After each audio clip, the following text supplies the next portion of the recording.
యేసే గొప్ప దేవుడు, మన యేసే శక్తివంతుడు, యేసే ప్రేమ పూర్ణుడు, యుగ యుగముల స్తుతి పాత్రుడు.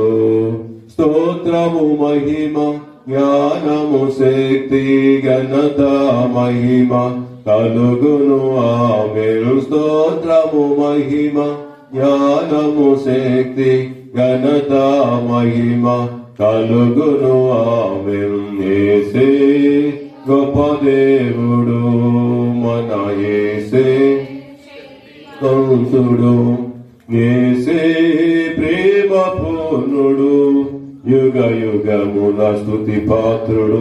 కాబట్టి మన యేసు గొప్ప దేవుడు, మన యేసు గొప్ప దేవుడు, ప్రేమ గల దేవుడు, దయగల దేవుడు, కరుణగల దేవుడు, మన కోసం ప్రాణం పెట్టిన దేవుడు. అలాంటి గొప్ప దేవుణ్ణి మనం పూజించడం, ఆరాధించడం, గణపరచడం మనకి చాలా మంచిది.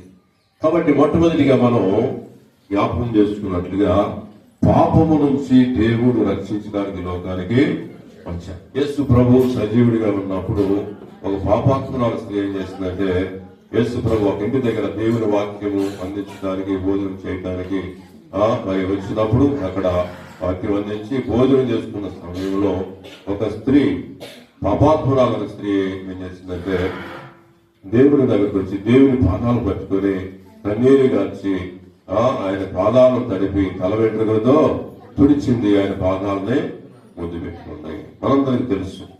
కాబట్టి ఆమెతోటి దేవుడు ఏం చెప్తాడు, అమ్మా నీ పాపములు క్షమించబడినవి, అమ్మా నీ పాపములు క్షమించబడినవి. కాబట్టి పిల్లరా, దేవుని దగ్గరికి మరి వచ్చిన మనందరిని కూడా మన పాప